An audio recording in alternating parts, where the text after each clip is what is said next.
Hi guys, James at RampantLionReviews again for you today with another beer review. For this one we are going to stick to Sweden and we're going to return to a brewery that you have seen me review a good number of beers from before. But this is one of their latest special releases and I have to say I'm very curious about this one. So for this review then we are going to go to Hedemora in Dalarna county to the northwest of Stockholm, and we're going to have a look at another beer from Oppigårds Bryggeri. And this is my first review from these guys in a little while, but I think it's maybe about my 15th or so review from them overall. So this one is called the Thurbo Triple IPA. It comes in at 11% ABV, and this one I think should be a little bit of a monster. So this beer was released here in Sweden as part of the Tillfällig assortment on the 17th of November 2020, and I have to say this is just going to be a little bit crazy. I think this could well be the strongest beer that I've had from these guys. I can't remember whether the Turbo Stout is a little bit stronger than this, but yeah, when you see the name Turbo on one of the Oppigårds beers, it tends to mean that it's going to be pretty bloody strong actually. But yeah, very curious to see how this one turns out, and hopefully this is another nice beer from Oppigårds. I think the last beer I reviewed from these guys was the Summer IPA, which was quite a nice one. But yeah, always nice to review new beers from these guys. I haven't seen a new one from them in quite a little while actually, and that was the main reason that I got this one, and also the fact it is part of the Turbo series. Two of the classic beers from these guys, of course, are the Turbo IPA, I forget if it's called Turbo Double IPA or just Turbo IPA, and also the Turbo Stout. Those are two very classic Swedish craft beers in my mind that you should try if you get the chance. But yeah, very curious to see what this new one has in store for us, and I really hope that you guys enjoy my take on this beer then. So let's see how we get on. As always with my reviews, I'll tell you a little bit about the brewery before we taste the beer. If you want to get straight to the tasting, just fast forward. All the usual links are in the video description below. That's the brewery website, the link to my other reviews that I've done from Oppigårds Bryggeri before, and you will no doubt see more added to that list in the fairly near future. There's all the usual social media down there. If you want to see more reviews, do please consider subscribing to the channel. The whole channel, of course, has a geography-based tagging system, so you can go into the home page and search for beer based on country, city, state, county, province, prefecture, whatever it is you're interested in. Do check out the playlists of beers from different countries. There is one there for all the Swedish beers that I've reviewed for you. That's constantly being added to, and as always, please do get in touch and let me know some of the other beers and breweries that you guys would like to see me review. It's always great to hear from you guys that are watching the videos, and the support that you show the channel is hugely appreciated. So anyway, to tell you a little bit about Oppigårds Bryggeri then, on to my brewery notes. So Oppigårds Bryggeri, as I've told you before, are one of the more established craft breweries here in Sweden. They were founded back in 2003 in Hedemora, which is kind of close to Borlänge and Falun, in the middle of Dalarna county, which, as I said to you, is to the northwest of Stockholm, probably about halfway up the entire length of Sweden. But this brewery sits on the 250-year-old Folkstrom family farm in a small, and the original brewery was in a small wooden building which was apparently constructed back in 1896. But this space was originally used for flax dressing and also as their great-grandfather's metalsmithing workshop as well. But all of the beers were originally produced in this old building, but they also added a new maltery, a new kind of malt house if you like, and they now have a very new and kind of shiny brewery as well actually. But the brewery company itself was founded back in 2003 by Björn Falkström, who really wanted to revive the whole kind of idea of you know, old traditional Swedish farmhouse ales, and he wanted to get his family farm back up and running as well. But these kind of Swedish farmhouse ales were the norm in Sweden until the whole generic lager thing kind of came in during the 1800s, and this made the farmhouse beers really quite unprofitable.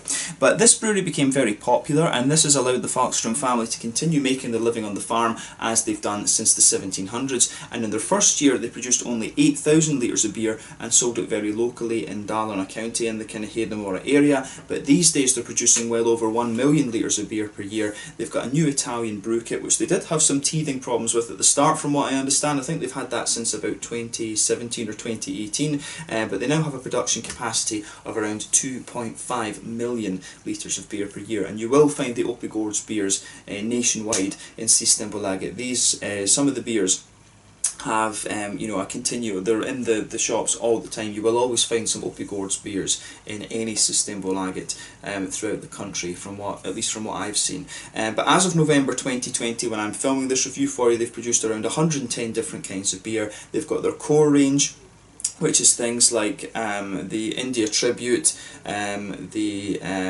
Session Ale, things like this. They've got these regular beers, and they will produce experimental things like this as well. The other thing that they've been doing recently is the kind of traditional series. Like the recent one they released from that was the Hedemora Porter, which I still need to try actually. I think they've got some bottles of that in one of my local Systembolaget, so I'll see about getting one of those to review for you as well.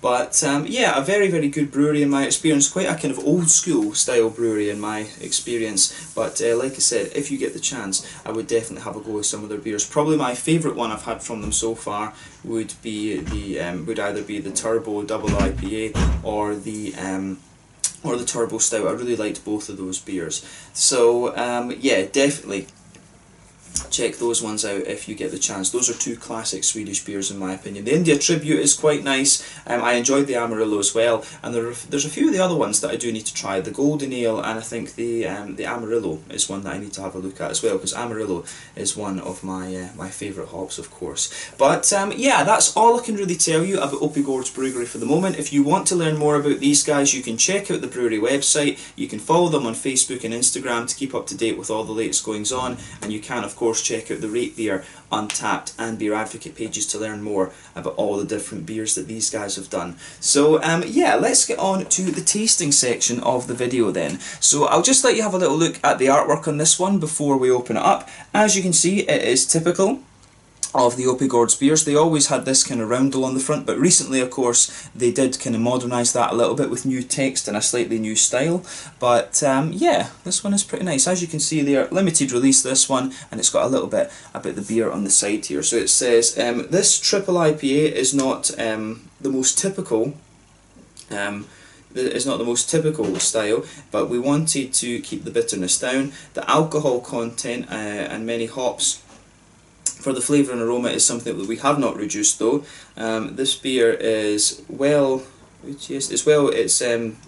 yeasted for a nice sweetness from the high alcohol content.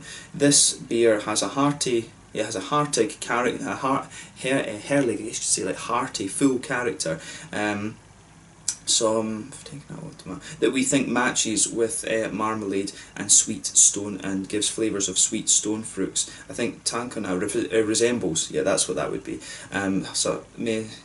Herlig character som för Tankana, that makes you think of marmalade and sweet stone fruits. Yeah, that's what this bit's meaning. Wasn't sure about for Tankana there, but yeah, it kind of makes sense. But it says on the just a little bit about the brewery at the bottom as well. Oppigårds is a little independent brewery. A little independent brewery company around near the forests, near Hedemora in Dalarna. We started brewing beer in 2003, and we continue with all of our blending of our journey through hops and malt. Basically, it's saying, yeah, it's actually a bit weird on the brain to kind of translate these things quite quickly off the bat like that in the video. But there you can see. There is the Swedish text, and I hope that I have translated that fairly well. But you can see on the bottom there is Björn Falkeström's symbol, not his symbol, his signature on this one, which is quite nice. I always like that about the Oppigårds beers. I would like them to put like a little Swedish flag or something on it, because these guys are exporting now, from what I understand. So it would be cool to see them put a little Swedish flag on it, product of Sweden. I love that with the European craft beers. I wish they would put flags on them. But there you can see Oppigårds on the bottle cap there, and again, this is a new bottle cap. The old ones used to have a kind of star on them from what I remember. But yeah, this one should be really nice. Like I said, it was released on the 17th of November 2020 as part of the Tillfällig sortiment. This is a half-litre bottle, so for a triple IPA this is a little bit of a monster actually. I'll be sharing this beer, definitely. So yeah, let's get this guy out and we will get on with the tasting then. Incidentally, the hops in this one, as it tells you on the side here, are Cascade, Citra and Mosaic, and the malt base is Pilsner malt and Carapils. So I'm wondering if this beer will be quite nice and just, you know, sort of lightly bready but still crisp. But Citra, we know, gives those lovely kind of mango flavours and aromas, along with a lot of other complexities, whereas Mosaic has a lot of nice kind of juicy tangerine oranges, and Cascade, we know, is the kind of classic hop. It gives you a little bit of a kind of figgy note and some nice grapefruits and things like that. So this, I think, could be a very interesting beer. We've got about 2/3 of it in the glass just now, so that should be enough to take a look at it and do the aroma and things like that. And this probably will be enough to taste for an 11%. You know, take it easy. Do take it easy. This is a beer that you probably want to share with someone. I don't know why they would have sold this in a bottle rather than in a 500 bottle rather than a 330 or something like that. I'm really not sure. But it didn't cost that much actually. It only cost about 50 kroners, something like that. So yeah, as you can see with this beer, it's poured a lovely bright amber colour. That I would say that's quite a rich, almost blood orangey amber colour. Actually, it's got this beer does have a lovely, lovely colour to it, and that's probably the Pils and the Carapils malt that is responsible for that. Remember the two things that determine the colour of your beer: one, the type of malt that's used; two, the length of the boil. So this one with a triple IPA, I would guess it's probably got about a 90-minute boil on it, because you do want the sugars to caramelise a little bit and kind of deal with the booziness of the beer, so I would guess that's what's going on with this one. You can see it does have a bit of haze to it. It's got more of a kind of natural West Coast type haze to it rather than a big, thick, hazy New England kind of thing going on. You can see when we poured this beer there was a little under a quarter of a frothy kind of cream coloured head there. That's faded away just to leave a little thin foamy ring around the edge of the glass and a few little islands of foaminess on the surface of the beer, but overall it does look pretty nice. The colour of this one seems pretty cool, I have to say, and it does remind me a little bit, in terms of its appearance, it does remind me of the Pliny the Elder that we had recently. So yeah, I do wonder, when it's got these Pilsner malts and these Carapils things in it, I do wonder if it is, I suspect that this beer will be a little bit more kind of bready in its and it's one of these kind of more bready type beers rather than being a big kind of bitter and a big sort of oily caramelly sort of thing. So yeah, I have to say I'm very curious about this one. Nothing madly surprising about the appearance of this one, and I'm curious to see exactly what type of IPA this one is, be it West Coast or a bit more New Englandy or whatever. I guess this one will be more West Coasty if it's only Pilsner malt and Carapils that are in here. So yeah, let's have a taste of this beer then and see how we get on. This one is the Thurbo Triple IPA, coming in at 11% ABV from Oppigårds Bryggeri in Hedemora in Dalarna county, to the northwest of Stockholm, right in the middle of Sweden almost. Let's get stuck into this beer. Slange, skål, cheers.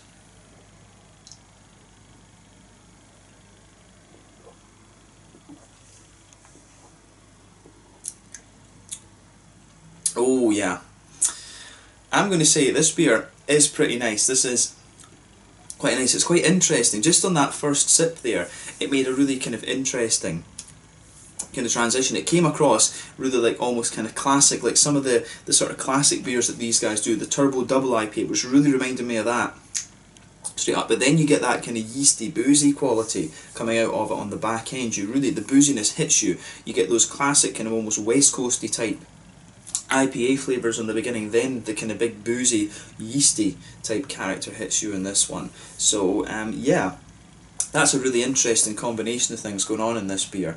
But I'm going to say straight away, this is a nice beer, but this is one that you definitely need to share with somebody. This is a monster, this thing. Yeah.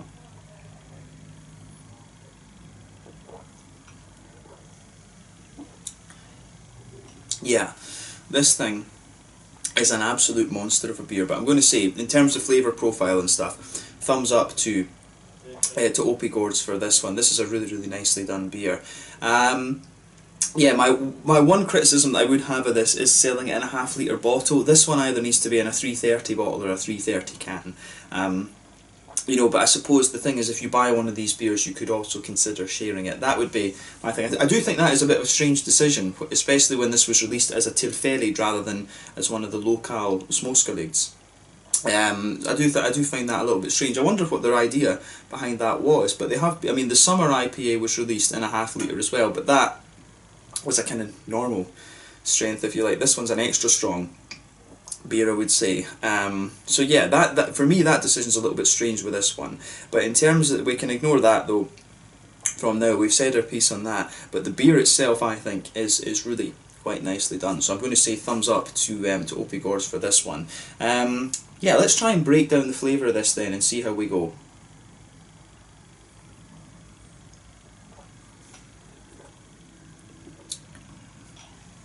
So yeah, straight away with this beer, you can feel it's got a nice, a kind of breadiness. It does kind of blanket the middle of your tongue, but to me, the yeast, I think, is what's providing the breadiness in this. I mean, usually Pilsner malt and carapils, they're going to give you a very kind of crisp mouthfeel, actually.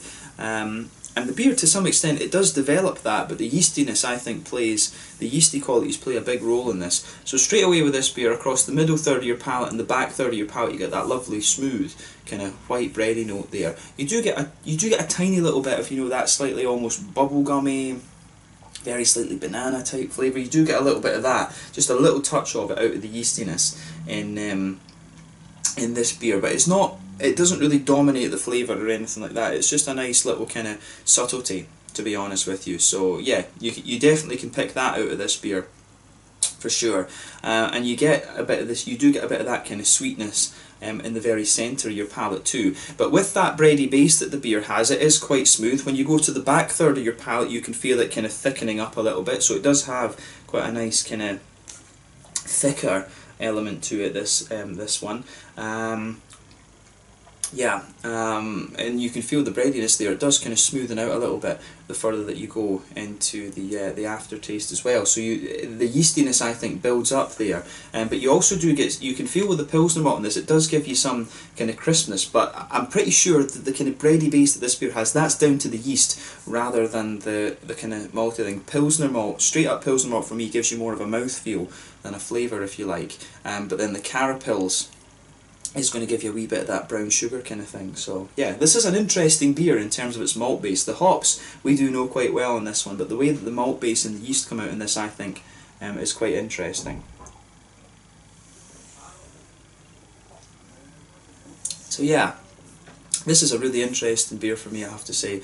But yeah, in the middle of your palate, as I say, you've got that nice smooth kind of white bready and yeasty base. You can feel that the yeast is almost just a little kind of touch fluffy, if you like. As I say, you do get one or two little bubblegummy flavours, a little bit of a very slight kind of banana note out of this one. You do get that in the very kind of centre of your palate there. But on top of that, you do get that straight up sweet caramel from the carapils, and as you move kind of further from the centre of your palate, you'll get more of that kind of McVitie's digestive biscuity sort of thing, and I think that comes out a little bit more into the aftertaste with this beer. So I really like how that goes together in this one. This one does have an interesting malty, yeasty backbone to it. So yeah, middle of your palate, it's almost like in the very centre of your tongue, you can feel there's a slightly thicker, yeasty, bready sort of thing, and then on the top of that little peak, if you like, there's some sweet caramel. Then as you move further down and out towards the sides, you get more of a kind of biscuity quality to this one too. So yeah, this has got a really, really nice,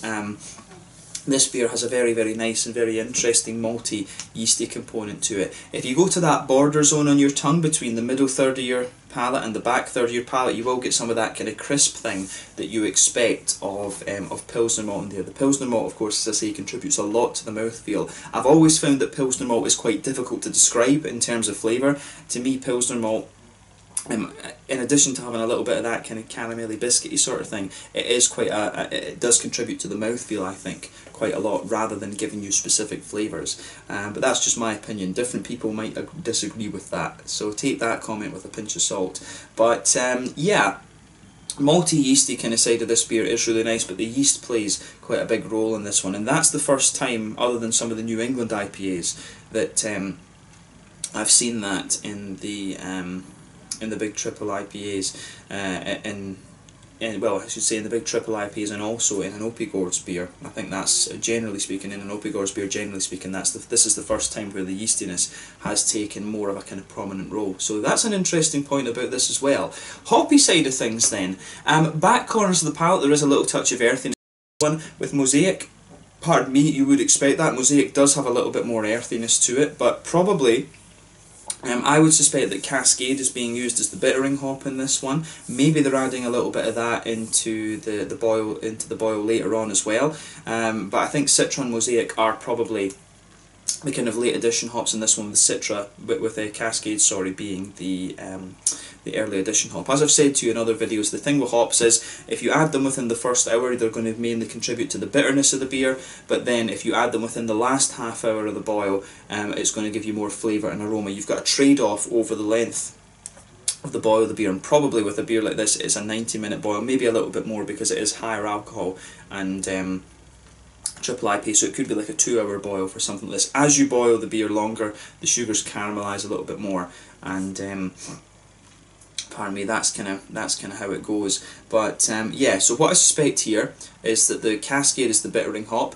but you do get a little bit of earthiness, as I say. The Cascade will give you a little bit of that, but I think the Mosaic is going to give you it too. And as you move further forward along the sides of the palate, you do get more of a kind of floral aromaticity out of this one. I would say it's more floral and aromatic rather than piney and resinous. It does have that nice deep floral aromaticity. All three of the hops can contribute to that in this beer, but then round the very front curve of the palate, it's a little bit lighter and more grassy and things like that. If I was tasting this beer blind without knowing the hops, I might think there was a wee bit of Centennial in here, because the grassiness does have just a little bit of zestiness there. And this, you know, quite a classic combination of hops was actually Cascade, Citra, Amarillo, or Simcoe, and a little bit of Centennial in there. I actually might have guessed, if I was doing this blind, that there was a bit of Centennial in there because of the zestiness from the grassy side of this beer.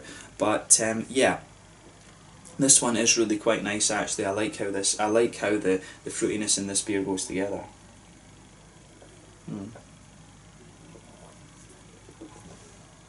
But yeah, let's focus on that fruity side of things then. So as I always say, on the front third of your palate, that's where you get that nice oily bubble, where the juicy fruity notes make their way out of the beer. You just get that nice oily bubble, and the juicy fruits just roll their way out in that oily bubble. So if you go towards the back of that front third of your palate, that's where you get the slightly more grapefruity notes, and that's coming from the Cascade. The Citra is also going to contribute to that a little bit, which I think is really good. So yeah, you do get a little bit of that stronger grapefruity note there. As you move further forward from that, the kind of more oily mango-y notes come out from the Citra. You maybe get a few other little things, like a little bit of a kind of dried apricot, a little bit of a kind of peary, sultana type flavour as well. You do get a little bit of that, but then as you reach the front half of that front third of your tongue, that's where you get the more oily, orangey, tangerine notes from the Mosaic coming out. So yeah, that's the thing that really comes out of this beer for me. The fruits in this are very oily, and this beer I think kind of draws an interesting line. It kind of the yeasty notes, I think, give it a wee bit of a New England kind of character, whereas the rest of the beer is more kind of oily. The malty part of the beer is giving you that more oily kind of thing that you would expect of a West Coast IPA. So this one's almost a little bit more like a kind of hybrid beer for me in a sense. And as I've said to you in other videos, hops, they behave in different ways when you put them with different malt bases. For example, if you put Citra and Mosaic into a New England malt base, they're going to be a lot more kind of smooth and juicy in terms of the fruitiness, whereas if you put them into a more kind of caramel orientated malt base, and I suppose you can see this with the Pilsner and the Carapils base in here, they are going to behave a little bit more, they are going to give you their flavours in a little bit more of an oily manner, if that makes sense. So this kind of shows you how many variables you have at play when you're brewing beer. So the fruits in this one definitely come across as a little bit more oily than juicy, if you like. But the Citra and Mosaic combination is quite a classic one, and you know, Cascade is the kind of original, the kind of original, slightly higher alpha acid hop. But Cascade is normally about 8%. Citra kind of sits in the 13-14 range. Amarillo and Simcoe were the other two that came out around that, and I guess you can argue for Centennial as well. But yeah, the fruits in this one for me strike me as being quite oily. The fruity character for me is more West Coasty rather than anything else. I think overall it's fair to say with this beer that it's the interpretation of the style, it's more like a kind of modern modern interpretation of a West Coast IPA. It's like one of these newer, lower bitterness West Coast IPAs for me. And I think as a triple IPA, and the way that the fruits come out, I would probably want a little bit more bitterness from this. I would maybe want about 60, 70 IBUs out of this, because it has everything that you would expect of a West Coast IPA, but just not the same bitterness. And I can understand why breweries do this, because because a lot of people have got into drinking beer on the back of the New England IPA, so I can understand why with something like this they take the bitterness down a little bit. But for people like me who were into the kind of high bitterness West Coast IPAs back in the day, I would just want a little bit more bitterness out of this one. So yeah, the beer itself, but as we say, that's a kind of a point of discussion, it's a bit of a point of debate, but the overall flavour composition of the beer, I think, is really quite interesting. So the way to to describe this one stylistically, this is like a new kind of modern interpretation of the West Coast IPA, low bitterness West Coast IPA, I think, and it is a nice beer, that I will say that about it, but I personally might want just a little bit more bitterness out of this one, like 50 or 60 IBUs would be nice as well, because this one is quite a low kind of 30 or 40 IBU bitterness beer. So yeah, bear that in mind with this one. Actually, I think it is, yeah, one of these kind of new takes on the West Coast IPA. But overall, in terms of its flavour profile and things, I think it works out really really nicely. So, you know, thumbs up to Oppigårds for this. I think they've pulled off a solid beer here. So yeah. But yeah, really nice big oily character to this one, and I really like how this beer goes together. It does get a thumbs up from me.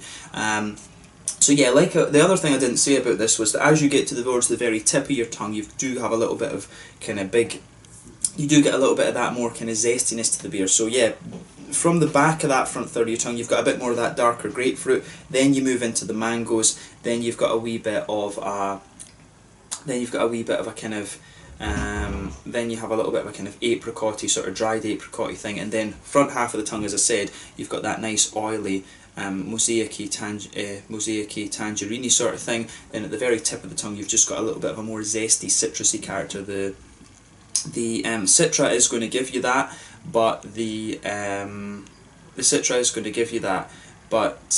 you know, it does have a little bit of that almost Centennial type lemony zestiness to it as well. So yeah, interesting fruity profile in this beer, but definitely quite oily. In terms of the mouthfeel then, I would describe this beer, this is kind of top end to mid-bodied, bottom end to full-bodied.